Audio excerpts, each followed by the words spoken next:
Once upon a time, in old Japan, there was a Buddhist monk named Zenshi. Zenshi was well known at the temple where he lived because of his nose. It was about 5 or 6 inches long, and it hung down his face.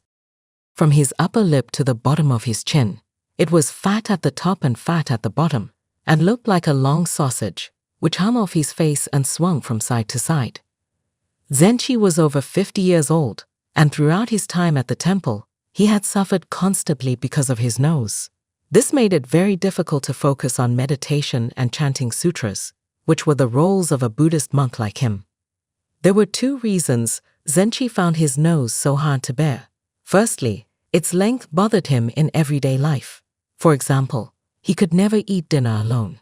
If he ate alone, his nose would fall into his bowl of porridge. So he had to have an apprentice sit across from him, and as he ate, hold up his nose with a small piece of wood. Naturally, this was very bothersome for both Zenshi and the apprentice who held his nose. One time, one of the younger boys was holding his nose and sneezed. This caused him to drop Zenshi's nose into the bowl, sending porridge all over his face and the floor. This incident was so funny to all the monks that it spread far and wide, and people even talked about it in the capital. However, this was not the main reason why Zenshi hated his nose. The main reason was that he was vain, and his nose was terribly ugly. People in the temple said that he was so ugly that no woman would ever want to be his wife. Some even thought that he became a monk because he knew he would never find a wife. This was not true, but it hurt Zenshi to hear it anyway. He had a delicate personality and a huge vanity. Zenshi tried and tried to find a solution to his problem. When he was alone, he sat in front of a mirror and looked at himself from many angles. He tried desperately to find an angle which made his nose look smaller, but this just made him more anxious. So he tried pushing and pulling at his nose. But if anything, it made his nose look bigger. Every now and then, he would repeat this activity until eventually he got sick of it and hid the mirror inside a box so that he could go back to chanting sutras. Another thing he tried was to look for someone else with the same problem. Next to the temple there was a bathhouse, and every day many monks went there to bathe. Zenshi would sit outside the bathhouse, watching people come and go, looking especially at their noses. There were big noses, there were small noses. There were short noses, there were long noses, there were flat noses, there were hooked noses, but there were no noses as big, as long, or as fat as Zenshi's. Zenshi even searched in Buddhist texts and history books for someone with a similar nose, but there were none there either. The longer Zenshi looked for a nose like his, the sadder he became. He was sometimes so anxious that in the middle of a conversation with another monk, he would stop to touch his nose, as he thought the other person was judging him for it. One day in autumn, Zenshi heard from an apprentice about a monk in China who had managed to make his nose smaller. His operation had been so successful that he was now a monk at the biggest temple in the country. Naturally, Zenshi pretended to be disinterested, but secretly he decided he would try out this method. After dinner, he casually asked the apprentice what the precise steps of the method were. The apprentice told him and said Zenshi should try it and that he would be happy to help him with the operation. Zenshi was overjoyed and said yes. The operation was simple: boil the nose in water and have somebody else crush it with their feet. So Zenshi went to the bathhouse and collected a bucket of boiling water.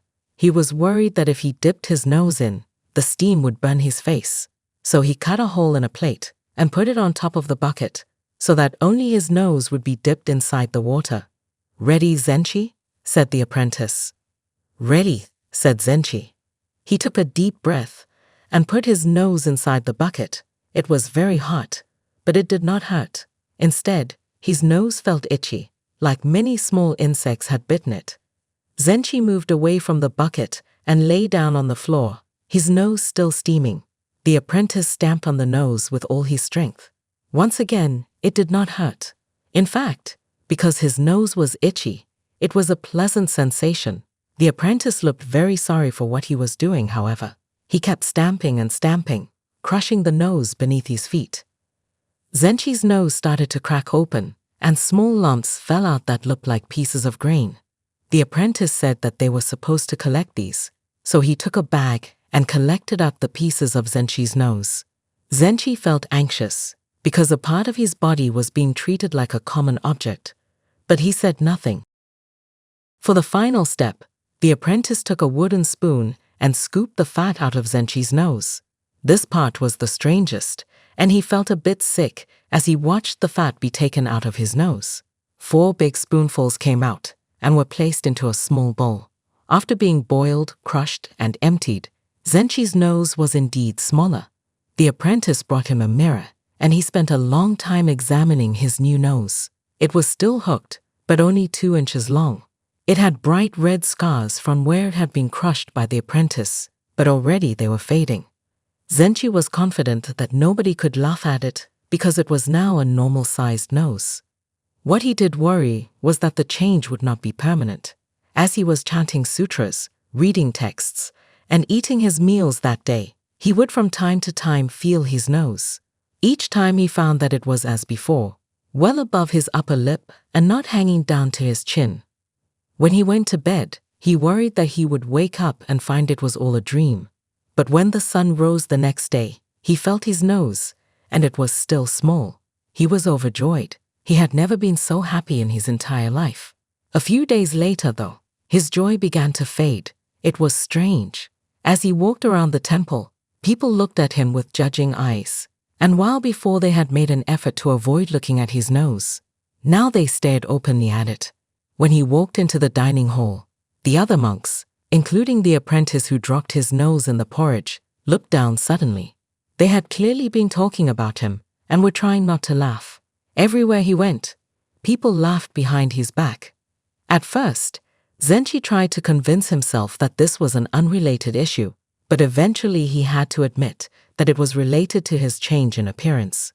Of course, many people had laughed behind his back before, but the way they laughed now was much crueler.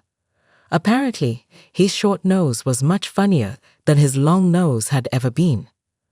Zenchi fell into a deep depression. He regretted changing his nose and wished he could have his old long nose back. Of course, he could share his troubles with nobody because nobody understood his problem. He started to wonder if he should trick someone else into changing their nose, just so he could have a companion in misery. Zenchi's vanity was now obvious to all the other monks in the temple. He became bitter and made mean comments to those around him.